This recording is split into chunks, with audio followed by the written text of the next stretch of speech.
সূরা আল মুদ্দাসসির। রহমান রহিম আল্লাহ তাআলার নামে। হে কম্বল আবৃত মুহাম্মদ, কম্বল ছেড়ে ওঠো এবং মানুষদের পরকালের আযাব সম্পর্কে সাবধান করো। তোমার মালিকের শ্রেষ্ঠত্ব ঘোষণা করো। তোমার পোশাক আশাক পবিত্র রাখো। যাবতীয় মলিনতা ও অপবিত্রতা থেকে দূরে থাকো। কখনো বেশি পাওয়ার লোভে কাউকে কিছু দান করো না, বরং তোমার মালিকের খুশির উদ্দেশ্যেই ধৈর্য ধারণ করো। যেদিন সবকিছু ধ্বংস করে দেওয়ার জন্য সিঙায় ফু দেওয়া হবে, সেদিনটি হবে সত্যিই বড় সাংঘাতিক। বিশেষ করে এই দিনকে যারা অস্বীকার করেছে তাদের জন্য এই দিনটি মোটেই সহজ বিষয় হবে না। তার সাথে বোঝাপড়া করার জন্য তুমি আমাকেই ছেড়ে দাও, যাকে আমি অনন্য ধরনের করে পয়দা করেছি। তাকে আমি বিপুল পরিমাণ ধন সম্পদ দান করেছি। তাকে দান করেছি সদা সঙ্গী একদল পুত্র সন্তান।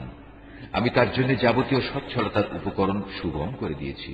তারপরেও যে লোভ করে, তাকে আমি আরো অধিক দিতে থাকব না, তা কখনো হবে না, কেননা সে আমার আয়াতসমূহের বিরুদ্ধ আচরণে বদ্ধপরিকর। অচিরেই আমি তাকে শাস্তির শীর্ষ দেশে আরোহণ করাব। সে তো সত্য গ্রহণের ব্যাপারে কিছুটা চিন্তা ভাবনাও করেছিল, তারপর আবার নিজের গোঁড়ামিতে নিমজ্জিত থাকার একটা সিদ্ধান্ত করল। তার উপর অভিশাপ, সত্য চেনার পরেও কেমন করে সে পুনরায় বিরোধিতার সিদ্ধান্ত করল। আবারও তার উপর অভিশাপ নাযিল হোক। কিভাবে সে এমন সিদ্ধান্ত করতে পারল? সে একবার উপস্থিত লোকদের প্রতি চেয়ে দেখল, অহংকার ও দম্ভ ভরে সে তার ভ্রু কুঞ্চিত করল, অবজ্ঞা ভরে নিজের মুখটা বিকৃত করে ফেলল। অতঃপর সে মুখ ফিরিয়ে নেয়ার সিদ্ধান্ত করল। আভিজাত্যের কারণে সে অহংকারী হয়ে থাকল। সে আরো বলল, এ তো আসলে জাদুবিদ্যার খেল ছাড়া আর কিছুই নয়। এসব তো আগে থেকেই চলে আসছে। এ তো মানুষের কথা ছাড়া আর কিছুই নয়। অচিরে আমি তাকে জাহান্নামে প্রবেশ করাব। তুমি কি জানো জাহান্নামের আগুন কি ধরনের? এটা এমন ভয়াবহ আযাব যা এর অধিবাসীদের জ্বালিয়ে অক্ষত অবস্থায় ফেলে রাখবে না, আবার শাস্তি থেকে রেহাইও দেবে না, বরং তা মানুষদের গায়ের চামড়া জ্বালিয়ে দেবে। তারপর আছে ১৯। আমি ফেরেশতাদের ছাড়া দোজখের প্রহরী হিসেবে অন্য কাউকেই নিযুক্ত করিনি, এবং তাদের সংখ্যাকে আমি অবিশ্বাসীদের জন্য একটি পরীক্ষার মাধ্যম বানিয়ে দিয়েছি, যেন এর মাধ্যমে যাদের উপর আমার কেতাব নাজিল হয়েছে তারা আমার কথার উপর দৃঢ়ভাবে বিশ্বাস স্থাপন করতে পারে, এবং যারা আগে থেকেই আমার উপর ঈমান এনেছে তাদের ঈমানও এতে করে বৃদ্ধি পেতে পারে। সর্বোপরি এর ফলে আহলে কিতাব এবং মুমিনরাও যেন কোন রকম সন্দেহে নিমজ্জিত না হতে পারে। অবশ্য যাদের মনে সন্দেহের ব্যাধি রয়েছে, এর ফলে তারা এবং সত্য প্রত্যাখ্যানকারী ব্যক্তিরা বলবে, এ অভিনব উক্তি দ্বারা আল্লাহ তাআলা কি বোঝাতে চান?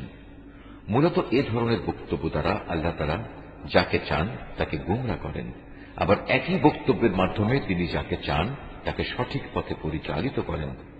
তোমার মালিকের বিশাল বাহিনী সম্পর্কে আসলে তিনি ছাড়া আর কেউই জানে না। আর দোজখের বর্ণনা এ তো শুধু মানুষদের উপদেশের জন্যই। না, তা কখনো নয়। আমি চাঁদের শপথ করে বলছি, আরো শপথ করছি রাতের, যখন তার অবসান হতে থাকে।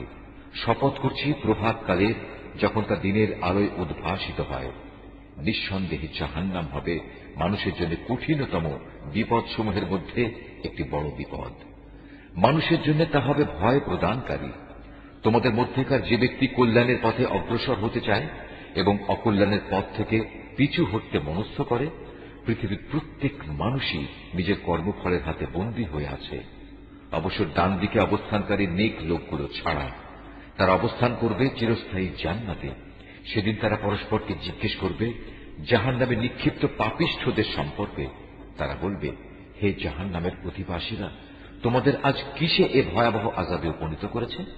তারা বলবে, আমরা নামাজীদের দলে শামিল ছিলাম না, ক্ষুধার্ত ও অভাবী ব্যক্তিদের আমরা খাবার দিতাম না, সত্যের বিরুদ্ধে যারা অন্যায় অমূলক আলোচনায় উদ্যত হতো আমরা তাদের সাথে মিলে উদ্ভট কথাবার্তা বানাতাম।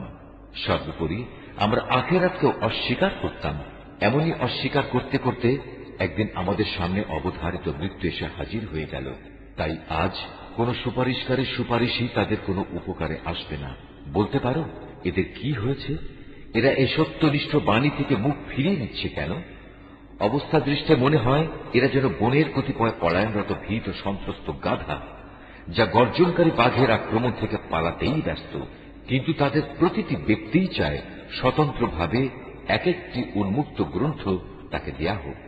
এটা কখনো সম্ভব নয়। আসলে এই লোকেরা শেষ বিচারের দিনক্ষণকে মোটেই ভয় করে না। না, কখনো তা অবজ্ঞার বিষয় নয়, এটি একটি নসিহত মাত্র। অতএব এক্ষণে যার ইচ্ছা সে যেন এ থেকে শিক্ষা গ্রহণ করে।